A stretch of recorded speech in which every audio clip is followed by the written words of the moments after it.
क्या हो अगर जिंदगी के सबसे बड़े झटके ही सबसे बड़ी नेमत बन जाएं? आज हम स्टीव जॉब्स के एक ऐसे ही बहुत मशहूर भाषण की गहराइयों में उतरने वाले हैं जो ठीक यही बात बताता है। पता है, उन्होंने अपनी जिंदगी की सिर्फ 3 कहानियों के जरिए कामयाबी, नाकामी और जिंदगी के असली मकसद से जुड़ी कुछ बहुत ही गहरी सच्चाइयों को हमारे सामने रख दिया। देखिए, कोई बड़ा वादा नहीं, कोई मुश्किल एजेंडा नहीं, बस मेरी जिंदगी की 3 कहानियां। इस सीधी सादी शुरुआत के साथ ही जॉब्स ने फौरन एक कनेक्शन बना लिया। उन्होंने साफ कर दिया कि भाई ये कोई लेक्चर नहीं होने वाला, बल्कि एक दिल से की गई बातचीत होगी। और शायद यही बात इस भाषण को इतना असरदार बनाती है।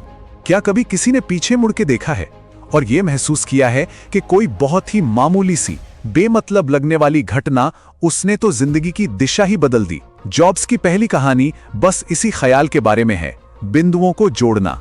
ये इस भरोसे के बारे में है कि किसी न किसी तरह आगे चलकर सब कुछ एक मतलब बना लेगा। जरा सोचिए इस सिचुएशन के बारे में। कॉलेज छोड़ दिया है, आगे का कोई प्लान नहीं है और दोस्तों के कमरों में फर्श पे सोना पड़ रहा है। खाने के पैसे जुटाने के लिए कोक की बोतलें वापस कर रहे हैं। सुनने में ही डरावना लगता है ना? खैर, यही स्टीव जॉब्स की हकीकत थी। यह पूरी तरह से एक अनिश्चितता का दौर था।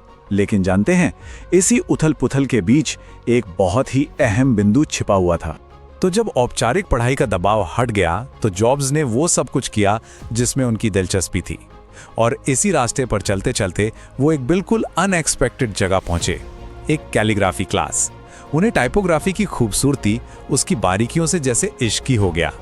उस वक्त तो ये फैसला पूरी तरह से बेकार लग रहा था, एक शौक से ज्यादा कुछ नहीं। अब चलिए 10 साल आगे चलते हैं। जॉब्स और उनकी टीम पहला मैकिंटोश कंप्यूटर डिजाइन कर रहे हैं और अचानक वो बेकार सी लगने वाली कैलीग्राफी क्लास अनमोल साबित होती है। मैक्स सुंदर टाइपोग्राफी वाला पहला कंप्यूटर बना और ये सब कुछ उस एक बेतरतीब क्लास की वजह से हुआ। जैसा जॉब्स ने कहा, उस वक्त आगे देखकर इन बिंदुओं को जोड़ना नामुमकिन था। और यही पहली कहानी का सबसे बड़ा सबक है। हम अपनी जिंदगी का कोई सीधा साधा नक्शा नहीं बना सकते। हम सिर्फ पीछे मुड़कर ही देख सकते हैं कि कैसे अलग अलग घटनाओं ने हमें यहां तक पहुंचाया। इसका सीधा सा मतलब है कि हमें भविष्य पर यकीन करना होगा कि किसी तरह आज जो कुछ भी हो रहा है वो आगे चलकर एक मतलब जरूर बनाएगा। तो सवाल है कि ये भरोसा कैसे पैदा किया जाए? देखिए, ये किसी चीज पर यकीन करने से आता है, चाहे वो अपनी अंतरात्मा हो, किस्मत हो या कर्म हो। और यही यकीन हमें वो आत्मविश्वास देता है कि हम अपने दिल की सुने, भले ही वो हमें जाने पहचाने रास्ते से कहीं दूर ले जाए। और जैसा कि जॉब्स ने पाया, यही एक चीज सब कुछ बदल देती है। अब एक ऐसी कहानी पर आते हैं जो कई लोगों को तोड़ सकती है। ये कहानी है कामयाबी के शिखर से गिरने की और फिर से उठ खड़े होने की ताकत खोजने की। ये है जॉब्स की प्यार और नुकसान की कहानी। ये तो सोचना भी नामुमकिन सा लगता है ना, कि भला किसी को उस कंपनी से कैसे निकाला जा सकता है जिसे उसने खुद शुरू किया हो। लेकिन हाँ, ठीक यही हुआ था स्टीव जॉब्स के साथ, सिर्फ 30 साल की उम्र में, और वो भी तब जब एप्पल एक अरबों डॉलर की एक बहुत बड़ी कंपनी बन चुकी थी। उस समय ये एक सार्वजनिक अपमान जैसा था। जरा सोचिए कि जो कुछ भी किसी ने बनाया वो उससे छीन लिया गया। जॉब्स को उस वक्त लगा जैसे उन्होंने सबको निराश कर दिया है, जैसे दौड़ के बीच में ही उन्होंने मशाल गिरा दी हो। लेकिन फिर कुछ ऐसा हुआ जिसकी उम्मीद नहीं थी। उस तबाही के बीच उन्हें एक एहसास हुआ कि वो अब भी अपने काम से बहुत प्यार करते थे।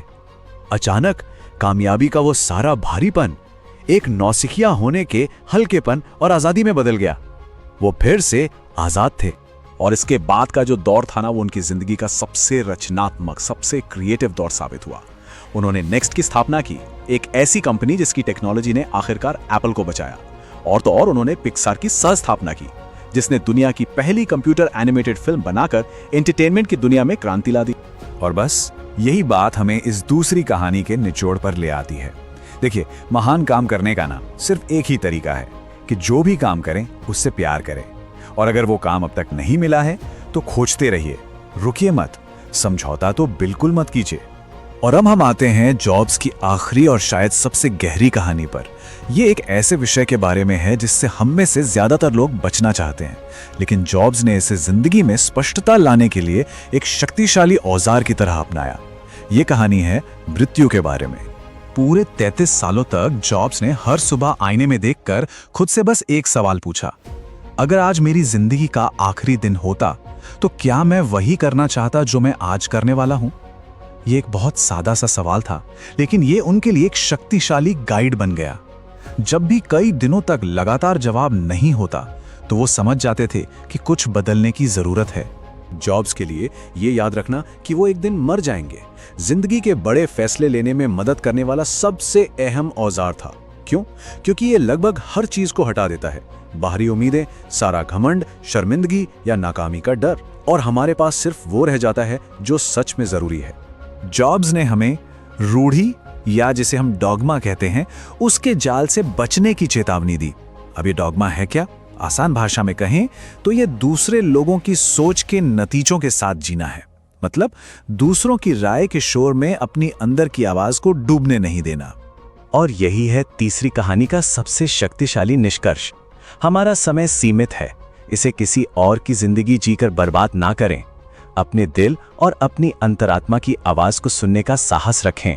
जानते हैं, उन्हें किसी तरह पहले से पता होता है कि हम सच में क्या बनना चाहते हैं। तो हम इन 3 बिल्कुल अलग अलग कहानियों को एक साथ कैसे जोड़ें? एक कहानी कॉलेज छोड़ने की है, एक नौकरी से निकाले जाने की, और एक मौत के बारे में। इन सब में आखिर क्या बात एक जैसी है? इन सभी कहानियों को जोड़ने वाला जो सुनहरा धागा है ना, वो ये है, अपनी अंतरात्मा और अपने दिल पर भरोसा करना।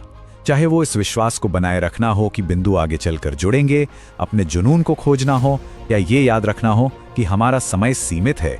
ये सब कुछ अपने अंदर की आवाज को सुनने पर ही आकर टिकता है। और इसीलिए वो हमें इन आखिरी मशहूर शब्दों के साथ छोड़ जाते हैं, भूखे रहो, मूर्ख रहो। यह हमेशा सीखते रहने का, हमेशा सवाल करते रहने का और कभी भी संतुष्ट न होने का एक आह्वान है।